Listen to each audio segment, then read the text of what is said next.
Hey there everyone, welcome back. We're here doing the lessons of A Course in Miracles, and today we're going to be doing lesson number 317.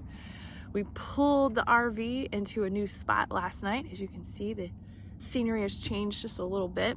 We are just outside of Cottonwood and near Sedona, but it's just a little less red, a little quieter, and it's a super small and peaceful RV park. So I'm feeling good, and we're about to jump into this lesson today.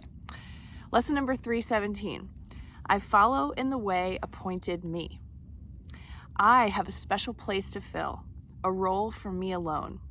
Salvation waits until I take this part as I would choose to do, as what I choose to do. I take this part as what I choose to do.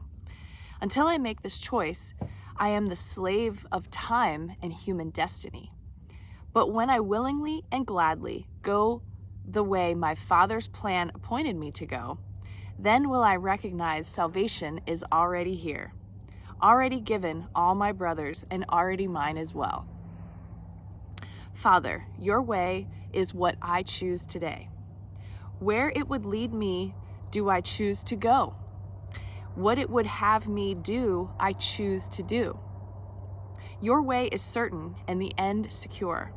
The memory of you awaits me there, and all my sorrows end in your embrace, which you have promised to your Son, who thought mistakenly that he had wandered from the sure protection of your loving arms.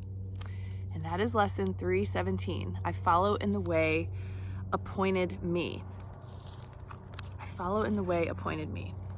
We are on a path, a very unique and individual path that I believe we created before we incarnated into these lovely bodies. And the more that we are aligned with spirit, the more that we can remember our path and actually begin to walk on it instead of being like pulled off into these different directions and kind of led astray by other things out there, well, that we think are out there, that we really project out there, and just showing us kind of the work that we have to do. But we have a path. We chose it, we made it, and the more that we have a determination and an intention to stay on it, the more in the flow of the universe we'll be. Okay, and it doesn't mean it'll be easy though, I'm sure. And the year of forgiveness lesson, I have a feeling, is going to touch on that, that it's not always a joyride. All right. Let's see what a year of forgiveness has to say. Let's take a look at that graphic. Look at that. Following on the path appointed me. All right. You are blessed beings indeed. I am that one you know as Jesus. You are all given the opportunity to hear the information that will transform your minds. It comes to you over and over and over again. It comes to you in the form of a book. It comes to you in the form of people sharing their testimony. It comes to you in a dream. It comes to you in many, many ways, this opportunity to surrender to God's will for you. This is antithetical to the ego's world.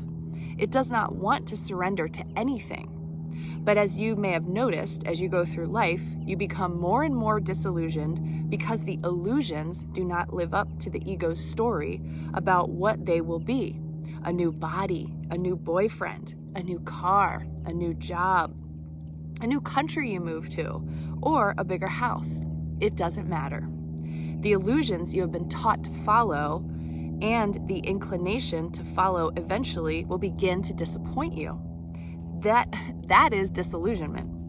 You still believe in the illusions, but they do not feed you the way they used to. Eventually, there will come a point of surrender. And in that point of surrender, there can be a dark night of the soul indeed. You could fall to your knees and say, I cannot do this anymore. In that moment of surrender, you will say, show me the way. There must be a better way. And in that moment, Spirit steps in and says, yes, there is a better way, and here it is. You have been given the means to that end, and the book you hold in your hands, A Course in Miracles, is the means that you have been given to take you to salvation. Other people have different pathways.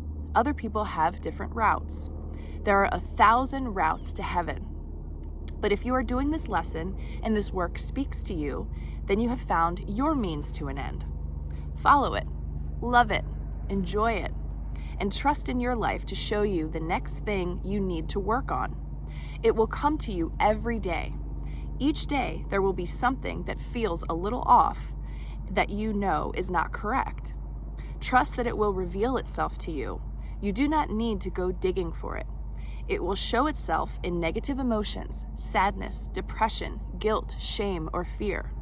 Step into each day eager for not only the joy that the day will bring, but also for the little nudge that there's something off, and know that is your next project.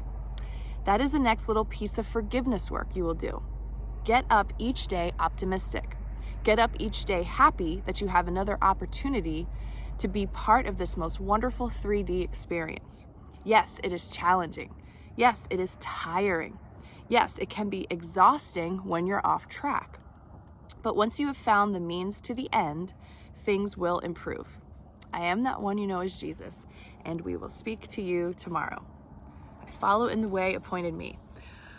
I dare say that this RV journey, this route that we've been taking, is a preordained kind of a journey that I'm meant to be on. And each time we decide where we're going to go and the experiences that we have, I'm sure it's all been laid out for my learning and growing and evolution and ascension and a consciousness expansion opportunities. So this feels like a great lesson for me to think about today, especially coming to a brand new place and thinking about, oh, why am I here? What are we going to experience here?